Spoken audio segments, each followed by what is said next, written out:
lectura de hoy se encuentra en Hebreos capítulo 1, verso 1 al 4. Dios, que muchas veces y de distintas maneras habló en otros tiempos en nuestros padres por medio de los profetas, en estos días finales nos ha hablado por medio del Hijo, a quien constituyó heredero de todo, y mediante el cual hizo el universo. Él es el resplandor de la gloria de Dios, es la imagen misma de lo que Dios es. Él es quien sustenta todas las cosas por la palabra de su poder. Después de llevar a cabo la purificación de nuestros pecados por medio de sí mismo, se sentó a la derecha de la majestad de las alturas, y ha llegado a ser superior a los ángeles, pues ha recibido un nombre más sublime que el de ellos. Bien, ahí está el título del mensaje del día de hoy y también el título de la serie. ¿Ya? Quiero que ustedes puedan recordar este título porque nos va a acompañar durante las próximas semanas. Y como les decía, hoy día comenzamos una nueva serie de mensajes de la Biblia. Nosotros acá en la iglesia acostumbramos a tomar un libro de la Biblia y poder predicar texto por texto, ¿ya? Así que durante todas estas semanas que vienen vamos a estar leyendo especialmente el libro de Hebreos, que es un libro, una carta que se encuentra en el Nuevo Testamento. Y lo que voy a hacer hoy día es que voy a predicar solamente de la introducción del libro, de los primeros 3 versículos, y esta introducción nos va a hablar mucho a nosotros, ¿ya? Si quiero que ustedes puedan llevarse algo para la mesa hoy día, para sus conversaciones en el almuerzo y para que puedan recordar en la semana, quiero que ustedes puedan recordar que lo que el libro de Hebreos, especialmente el libro de Hebreos, nos enseña de manera muy profunda, pero a la vez sencilla, es la grandeza de Jesucristo. La grandeza de Jesucristo. Y lo que nos dice el libro de Hebreos es que Jesús es más grande y superior a todas las cosas. Lo más grande y superior a todas las cosas.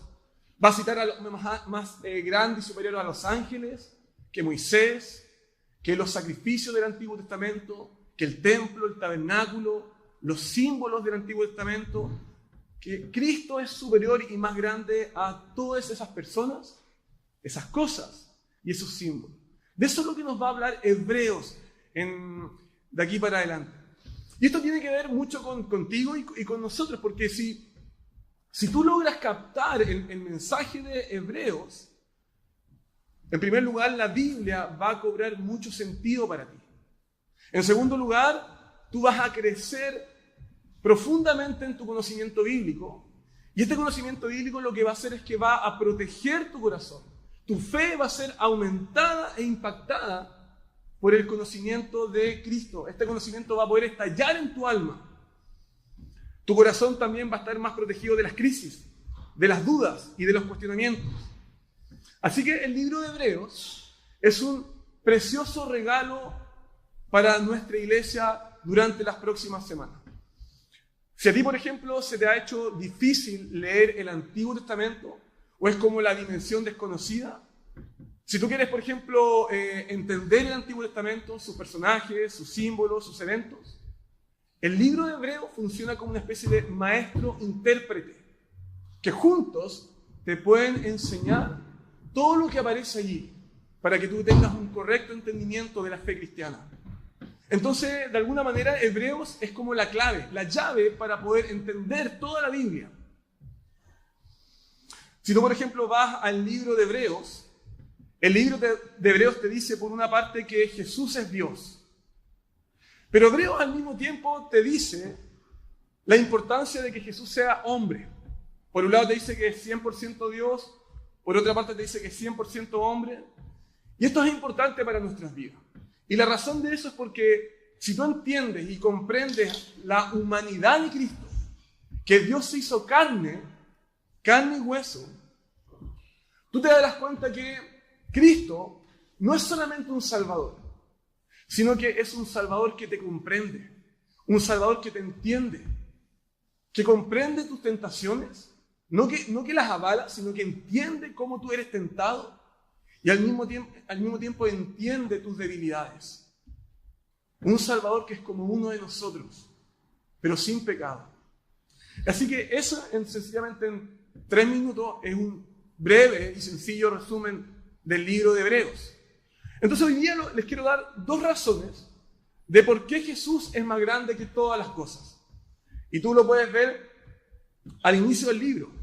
Jesús es más grande primero porque Jesús revela a Dios y Jesús es más grande que todo porque Jesús refleja a Dios. Y estas dos partes son, de alguna manera, las dos partes del mensaje de esta mañana. Así que vamos con el primer punto. Jesús es más grande porque revela a Dios. No sé si te diste cuenta, o no sé si notaron cómo el autor de Hebreos habla acerca de Jesús. Tú lo puedes leer ahí arriba. Dice, Dios, habiendo hablado hace mucho tiempo, en muchas ocasiones y de muchas maneras, a los padres por los profetas, en estos últimos días nos ha hablado en su Hijo. Entonces, si tú lees y revisas todo el Antiguo Testamento, te darás cuenta que la manera que Dios usó para darse a conocer y para poder comunicarse y revelarse a las personas fue, como dice ahí, de muchas maneras. Dios es espíritu. Por lo tanto, la gente del Antiguo Testamento no podía sencillamente ver a Dios. Dios no se veía porque es espíritu. Y Dios lo que quiso fue hablarle a las personas, a nuestros padres, a Adán y Eva y a los profetas y al pueblo de Israel, y darse a conocer a ellos. Entonces, en el jardín del Edén, ¿qué sucedió? Dios habló a Adán y Eva, y ellos escucharon la voz de Dios, que iba y que venía por el huerto, por el jardín del Edén. Así que hay un primer ejemplo. No sé si ustedes se acuerdan de un segundo ejemplo, que es la historia de José, con estos hermanos que traicionaron a José. El libro de Génesis dice que José llegó a trabajar como el brazo derecho del faraón o el rey de Egipto. Entonces este rey, el faraón, tuvo un sueño y nadie podía interpretar ese sueño. ¿Quién pudo hacerlo? Solamente José. Y esto es lo que dice José en el libro que aparece en el libro de Génesis capítulo 41. José le dijo al faraón, esta es mi respuesta. Dios ha mostrado a su majestad lo que él está por hacer.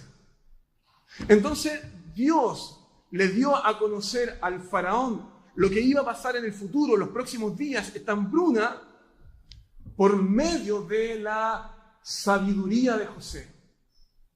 Dios le habló al faraón por medio de la sabiduría de José. Así que ahí tienen un segundo ejemplo. Les voy a dar un tercer ejemplo. ¿Se acuerdan en el tiempo de Éxodo? Cuando Dios se comunicó con el pueblo de Israel y a su pueblo, dice que Dios le habló a Moisés, a su profeta, y lo hizo en una montaña y en medio de una tormenta. ¿Cómo se dio a conocer Dios? ¿Cómo se reveló? ¿Cómo se comunicó? Dice que todo el monte Sinaí humeaba porque el Señor había descendido y todo el monte se estremecía. Moisés hablaba con Dios y Dios le respondía con una voz de trueno. En Génesis vimos que Dios recorría el huerto, Dios habló por medio de José, Dios habló en una tormenta y a través de un trueno, en sueños. Si tú recorres el Antiguo Testamento vas a darte cuenta que Dios habló a través de un viento agudo, por ángeles, por sus profetas. Pero todo eso estaba incompleto. ¿Hasta qué punto? Hasta que vino la palabra final de Dios. La palabra final de Dios. Por eso que el libro de Hebreos dice esto. Dios en estos últimos días nos ha hablado en su Hijo. Entre otras palabras, que en el tiempo antiguo, en el Antiguo Testamento, le habló a los padres de diferentes formas por los profetas, pero ahora, en los últimos días, Dios quiso comunicarse, darse a conocer, revelarse, y la forma que Dios usó fue que lo hizo a través de las palabras y en la persona de su Hijo. En otras palabras, ¿qué significa eso? Significa que todo el conocimiento de Dios, toda la revelación de Dios, es final, es completa y perfecta solamente a través de Cristo. Cuando el autor de Hebreos usa la palabra o la frase últimos días, no se refiere al siglo XXI en la época de los cataclismos o terremotos. En la Biblia, la frase últimos días significa el tiempo desde cuando Jesús resucita hasta cuando Él vuelve por segunda vez. Esa época son los últimos días. Y el autor de Hebreos dice que él quiso hablar a su pueblo, a nosotros, en esta época, en este periodo, y darse a conocer de una forma. Y esa forma es a través de la persona y la obra y las palabras de Cristo. Déjame leerte textual esto.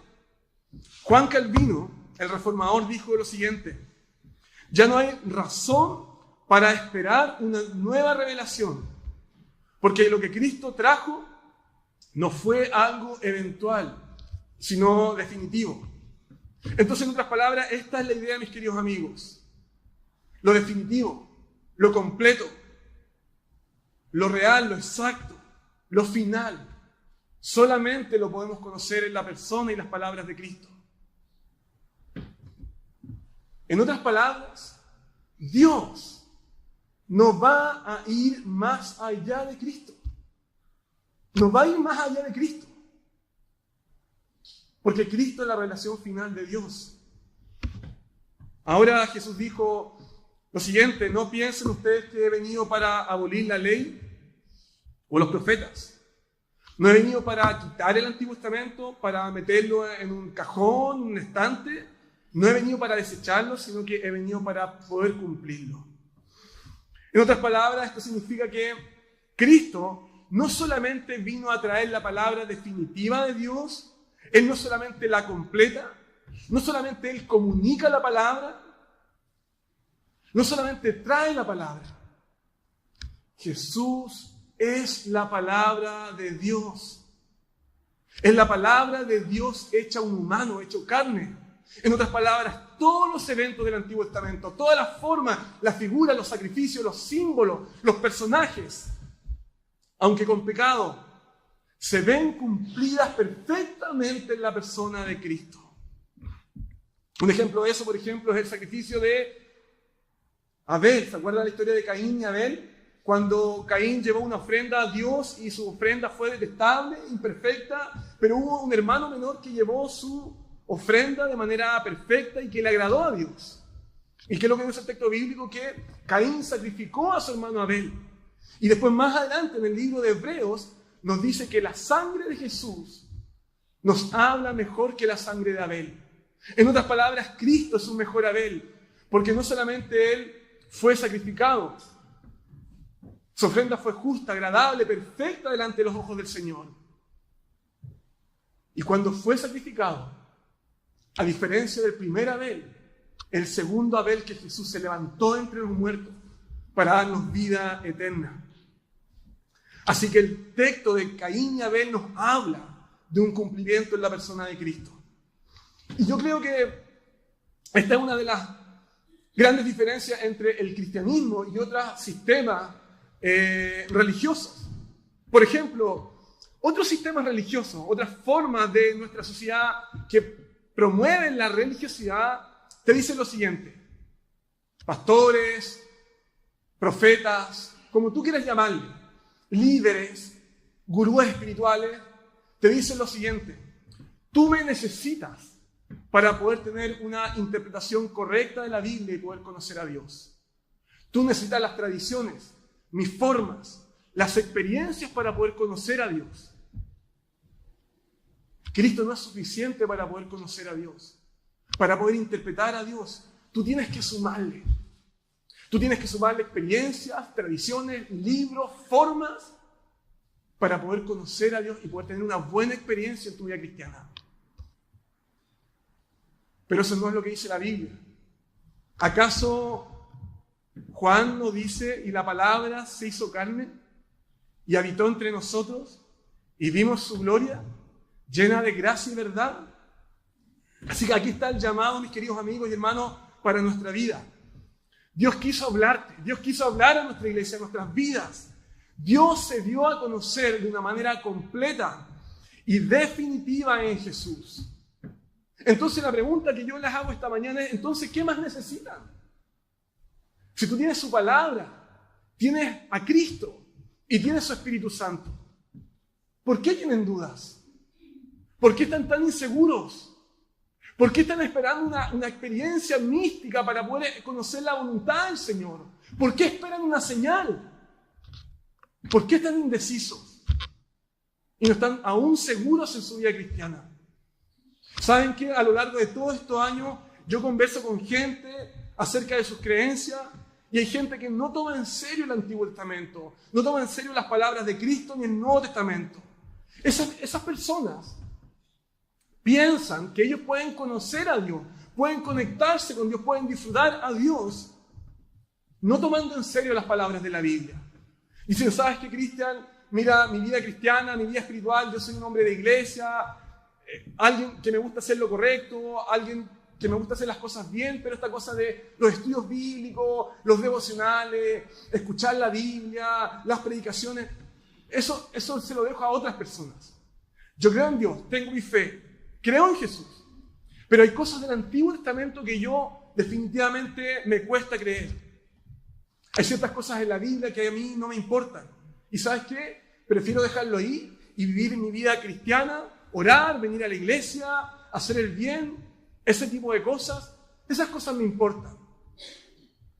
Pero si tú piensas que tú puedes vivir tu vida cristiana sin escuchar las palabras de Jesús, sin contemplar a Jesús, lo que estás diciendo es, yo no necesito un Salvador. Lo que estás diciendo es que tú puedes conocer a Dios, comunicarte con Dios, establecer una relación con Dios, sin Jesús y sus palabras.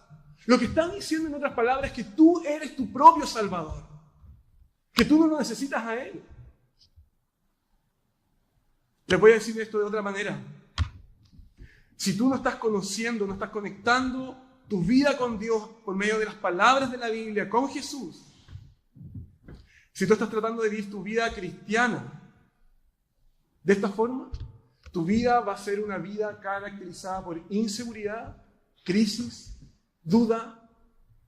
Nunca te sentirás suficientemente seguro, completamente seguro, porque siempre estarás buscando señales y experiencias sobrenaturales. O tu vida va a estar marcada por la confusión. ¿Y sabes por qué? Porque tú tendrás una visión torcida de Dios. Entonces tú vas a tratar de conectar el Dios que te has imaginado con tus experiencias de la vida y vas a tener expectativas incorrectas de Dios. Y eso te va a confundir, te va a frustrar y te va a llevar a la duda. Entonces estarás inseguro, entrarás en crisis, estarás confundido y vivirás tu vida cristiana buscando siempre una y otra señal.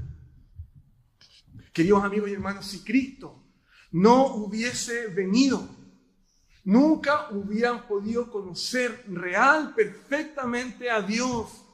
Si Dios nos hubiese hablado por medio de su Hijo, entonces pasaríamos toda nuestra vida especulando a Dios. Veríamos a Dios como por una ventana borrosa, como por una ventana empañada. Cada minuto de nuestra vida estaríamos mirando por esa ventana y tendríamos una visión confusa de Dios. Pero si tú lees el Antiguo Testamento y el Nuevo Testamento y ves a Cristo, verás una declaración sorprendente. Si tú quieres conocer a Dios, escuchar a Dios, recibir una relación correcta de Dios, tú necesitas escuchar de Jesús. ¿Y cómo vemos esto? ¿Se acuerdan cuando Jesús estaba en la montaña con 3 de sus discípulos? Lo que se le llama comúnmente el monte de la transfiguración. Mira lo que aparece en Lucas capítulo 9, versículos del 28 en adelante. Mientras Jesús estaba con Pedro y Juan y Jacobo, una nube cubrió el lugar.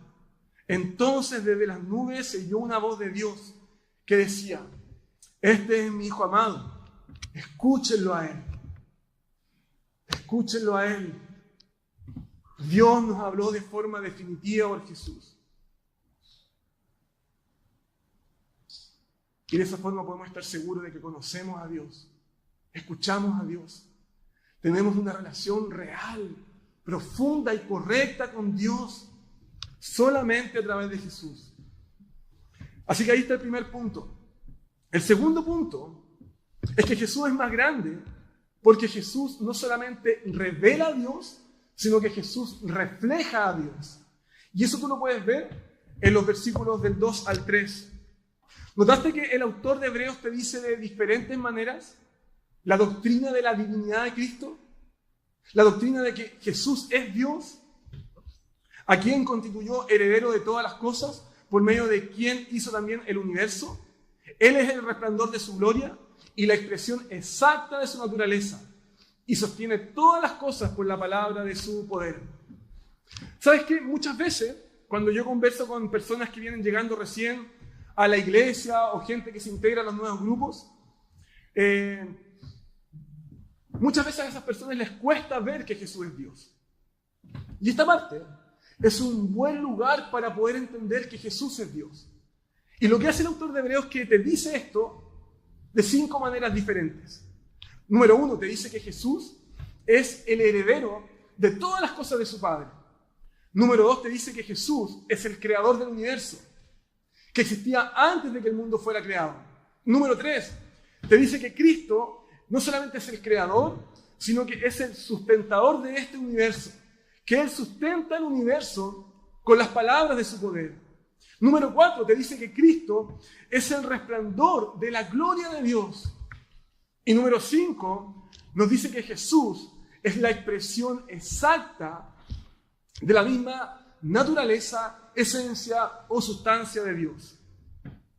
Si tú te das cuenta en el versículo número 3, esa palabra que aparece como resplandor significa, en el idioma original, significa reflejo. Por eso que dije en mi segundo punto es que Cristo refleja a Dios tal cual Él es. Es más grande porque Él lo refleja, porque Él es Dios. Y la palabra gloria, ustedes la pueden encontrar por primera vez en el libro de Éxodo, cuando Dios quiso revelarse a su pueblo en la montaña. Dice que apareció su gloria. Y la palabra gloria significa fuerte, algo pesado. En otras palabras, la palabra gloria significa la sumatoria de todas las excelentes virtudes de Dios. La sumatoria de todas las excelentes virtudes de Dios. La compasión, la sabiduría, la generosidad, el amor, la inteligencia, el conocimiento, la generosidad, la misericordia.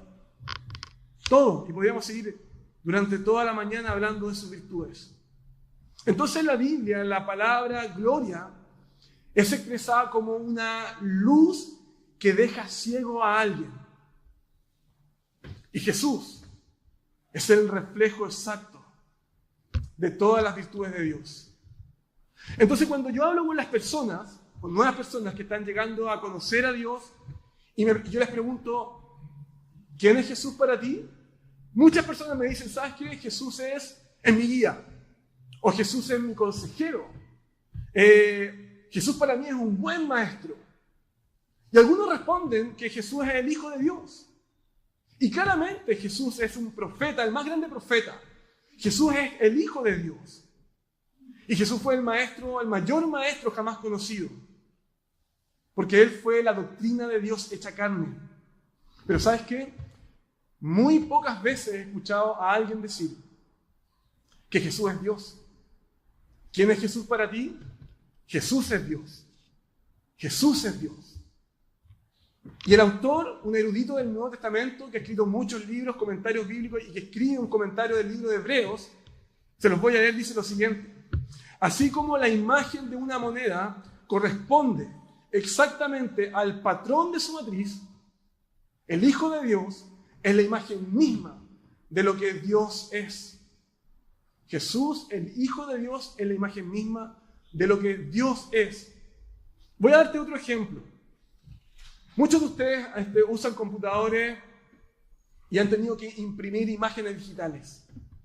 Y lo que tú ves ahí en tu computador en un formato PDF o PNG es una imagen digital. Pero esa imagen no tiene forma. Tú solamente la puedes ver, pero no puedes tocarla. Pero una vez que tú imprimes esa imagen en 3 dimensiones, tú te puedes dar cuenta que la impresión en 3 dimensiones corresponde exactamente a la imagen vista en el computador. Jesús es la imagen misma de lo que Dios es.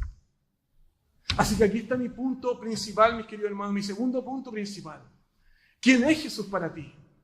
¿Es solo un buen maestro? ¿Un buen consejero? ¿Un buen psicólogo?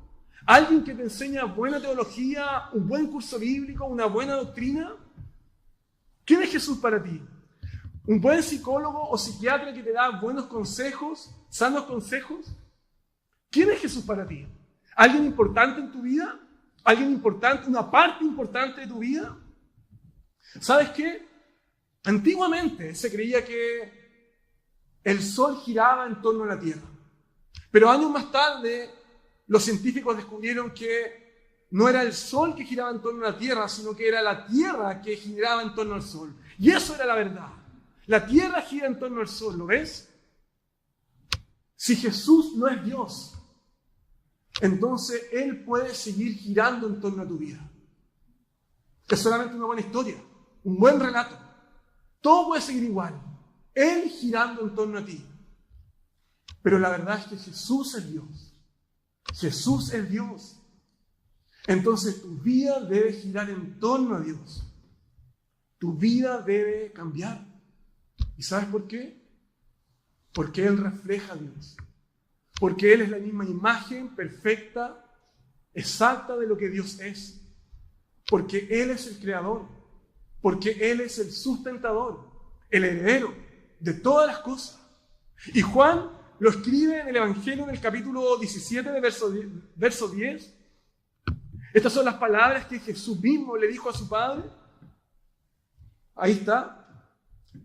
Le dijo: y todo lo mío es tuyo, y lo tuyo es mío, y he sido glorificado en ellos. Juan 17, 10. Jesús es Dios. Jesús es el heredero. El libro de Daniel nos enseña en el capítulo 7, versículos del 13 al 14, nos enseña que Dios le ha dado a su Hijo toda autoridad, dominio eterno, y su reino, el reino de Jesús, no tendrá fin. El discípulo Juan, en su capítulo 17, en su versículo 5, dice que el Padre le heredará al Hijo la misma gloria que ellos tuvieron antes de la fundación del mundo. Entonces el Hijo no solamente heredará un reino, dominio y autoridad, sino que en segundo lugar, este Hijo también heredará la misma gloria del Padre. Pero no solamente eso, el libro de Hechos de los Apóstoles nos dice que Dios no dejó que su Hijo se pudriera en la tumba. La palabra del Salmo dice: no voy a dejar que mi Hijo experimente corrupción o que se pudra en el lugar de los muertos. Así que, ¿qué fue lo que Jesús obtuvo? Obtuvo de Dios un cuerpo renovado, incorruptible y resucitado, glorioso. Así que Cristo recibió de parte de Dios la incorrupción. Pero el Salmo 2 nos dice lo siguiente: pídeme y te daré por herencia a las naciones y como posesión tuya en los confines de la tierra. ¿Qué significa esto? Que Jesús va a heredar o heredó de Dios por medio de su muerte y resurrección. Heredó a los cristianos, heredó a los creyentes, a los seguidores de Cristo, a la iglesia. Los cristianos son la herencia de Cristo. Pero no solamente eso, el texto te dice que Dios le dio a su Hijo los confines de la tierra. ¿Qué significa eso? Una nueva ciudad, no como esta. Una ciudad hecha nueva, perfecta, restaurada, sin pecado, sin lágrimas, sin dolor. Todas las cosas hechas nuevas. ¿Te das cuenta? Una ciudad nueva, renovada, gloriosa. Gloria, incorrupción, dominio, autoridad. Un pueblo, una ciudad nueva. ¿Y saben por qué? Porque Jesús es Dios. Y ahora quiero terminar con esta última aplicación. Jesús es el creador, el heredero, el sustentador de todas las cosas. Esto implica, mis queridos amigos y hermanos, para nosotros que no hay ningún bien. Tú no puedes adquirir, recibir ningún bien. No puedes encontrar ningún bien fuera de Cristo. Si tú vas fuera de Cristo, serás de muy poco valor y pobre. Hoy día en la mañana un amigo mío, hermano de la iglesia, me dijo: ¿sabes lo que dijo Cicerón, un filósofo? Pobre. no es el que tiene poco, sino el que desea mucho. Si Cristo no te hace participante de su herencia, ¿qué sacas con ganar el mundo entero? Si vas a perder tu alma. Marcos capítulo 12, que fue la lectura que nos leyó al inicio. Denise dice, pero aquellos labradores se dijeron entre sí, este es el heredero, hablando de Cristo. Vengan, matémoslo, y la heredad será nuestra. Echándole mano, lo mataron y lo arrojaron fuera de la viña. La religión te dice, haz esto, haz esto, haz esto para poder ganar el mundo entero. Pero Jesús te dice esta mañana, yo lo hice todo por ti. Si tú crees en mí, si tú crees que yo soy Dios, que yo vine a morir en tu lugar, que resucité de la muerte y ascendí al cielo como Rey y Señor, tú tendrás un reino. Tendrás gloria, incorrupción, un pueblo y una nueva ciudad. Y esa herencia es la herencia de Dios. Es una herencia que no se gana por nuestros méritos. Es una herencia recibida por gracia. ¿Por qué? Porque Jesús es la palabra final de Dios. Porque no hay conocimiento de Dios fuera de Cristo. Porque Jesús es Dios, que vivió, mostró a Dios, resucitó para recibir del Padre la gloria que tuvo desde el inicio. Y esa gloria la podemos experimentar aquí y en el mundo venidero solamente por medio de nuestra unión con Cristo. Que el Señor le bendiga. Jesús es más grande porque Él revela a Dios y porque Él refleja a Dios. Amén.